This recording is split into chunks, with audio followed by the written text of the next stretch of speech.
दुनिया भर के देशों की निगाहें भारतीय मून मिशन चंद्रयान 3 पर हैं।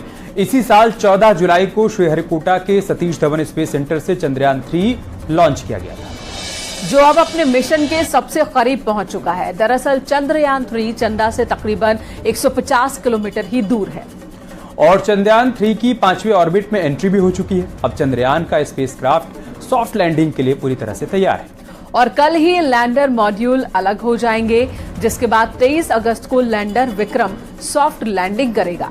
हालांकि इंजन फेल होने पर भी चंद्रमा की सतह पर लैंडिंग होने की पूरी उम्मीद है। इसरो चीफ का कहना है कि भले ही सभी सेंसर और 2 इंजन काम करने में विफल हो जाएं, फिर भी सॉफ्ट लैंडिंग सुनिश्चित की। 10, 9, 8, 7 plus 5 seconds. भारत का मिशन मून सच होने के बेहद करीब पहुंच चुका है, क्योंकि वो घड़ी अब बहुत दूर नहीं है। अगर सब कुछ इसरो की प्लानिंग के तहत हुआ तो 23 अगस्त को हिंदुस्तान चांद पर परचम लहराएगा। इसी दिन चांद पर हिंदुस्तान के कदम पड़ेंगे। 23 अगस्त को चंद्रयान 3 की चांद पर सॉफ्ट लैंडिंग करने की पूरी तैयारी है। चंद्रयान 3 अपने मिशन की तरफ लगातार बढ़ता ही जा रहा है। चंद्रयान 3 का एक और पड़ाव पूरा हो गया। इसरो ने एक बार फिर चंद्रयान 3 की ऑर्बिट बदल दी।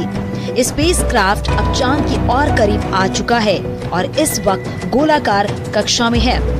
सरल शब्दों में कहें तो चंद्रयान की अब चांद से सबसे कम दूरी 153 किलोमीटर तो वहीं सबसे ज्यादा दूरी 163 किलोमीटर रह गई है। इसके लिए इसरो ने वैज्ञानिकों ने सुबह करीब 8:30 बजे यान के थ्रस्टर कुछ देर के लिए फायर किए। इसरो के मुताबिक चांद की कक्षा में होने वाली सारी प्रक्रियाएं पूरी हो गई हैं। अब से कुछ घंटे इसरो के लिए बेहद ही अहम रहने वाले हैं, क्योंकि 17 अगस्त को एक और ऐतिहासिक घटना होने वाली है। प्रोपल्शन मॉड्यूल और लैंडर मॉड्यूल दोनों अलग हो जाएंगे। चंद्रमा से 100 किलोमीटर ऊपर से दोनों मॉड्यूल एक दूसरे से अलग होंगे और इसके बाद चंद्रयान के अंदर बैठा लैंडर विक्रम अपना सफर तय करेगा। लैंडर विक्रम की अंदर ही रोवर प्रज्ञान है। प्रोपल्शन मॉड्यूल चंद्रमा की कक्षा में रहकर धरती से आने वाले रेडिएशन का अध्ययन करेगा। 18 अगस्त को लैंडर मॉड्यूल की डी ऑर्बिटिंग होगी, यानी उसकी कक्षा में ऊंचाई में और कमी लाई जाएगी। 20 अगस्त को फिर से डी ऑर्बिटिंग की प्रोसेस होगी, जिसकी रात 1:45 बजे की संभावना बताई जा रही है। जब लैंडर चंद्रमा से 30 किलोमीटर की दूरी पर रह जाएगा तो उसके बाद उसकी स्पीड कम होती जाएगी। इसके बाद आएगा वो ऐतिहासिक दिन जब हिंदुस्तान चांद को अपनी मुट्ठी में कर लेगा। 23 अगस्त को शाम 5:47 पर चंद्रयान 3 की चांद पर लैंडिंग होगी। जैसे जैसे 23 अगस्त की तारीख करीब आती जा रही है, इसरो के वैज्ञानिकों के दिल की धड़कनें बढ़ती जा रही हैं। पूरा देश चांद पर फतह करने के उस पल का बेसब्री से इंतजार कर रहा है। वैज्ञानिकों की कमांड पर लैंडर को चांद के दक्षिणी हिस्से पर लैंड कराया जाएगा और उसमें से रोवर प्रज्ञान बाहर निकलेगा। सीढ़ी के जरिए रोवर प्रज्ञान को उतारा जाएगा। उसके बाद रोवर चांद की सतह पर अपने प्रयोग करेगा। 14 दिन तक रोवर चांद में घूमेगा। रोवर पर लगे कई कैमरों की मदद से चांद के बारे में अहम जानकारी मिलेगी और ये अभियान चांद की सतह पर रासायनिक तत्वों और मिट्टी और पानी के कणों जैसे प्राकृतिक संसाधनों को देखेगा। चांद की बनावट को लेकर और भी नई जानकारी देगा।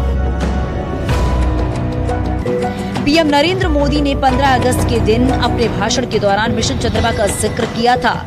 चंद्रयान 3 मिशन में कई महिला वैज्ञानिक और इंजीनियर शामिल हैं। करीब 54 महिलाएं मिशन पर काम कर रही हैं। डॉक्टर ऋतु करिथल को चंद्रयान 3 की लैंडिंग की जिम्मेदारी सौंपी गई है। चंद्रयान की गति हो, मून मिशन की बात हो, मेरी विमेन साइंटिस्ट उसका नेतृत्व कर रहे हैं।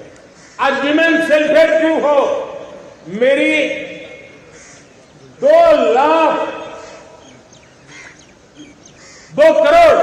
करोड़ लखपति दीदी का लक्ष्य लेकर के आज विमेन सेल्फ हेल्प ग्रुप पे हम काम कर रहे हैं। चंद्रयान की सॉफ्ट लैंडिंग के लिए इसरो के वैज्ञानिक दिन रात लगे हुए हैं और पूरी उम्मीद है इस बार हिंदुस्तान चांद को जीतने के सपने को पूरा कर लेगा। Bureau report, news 18।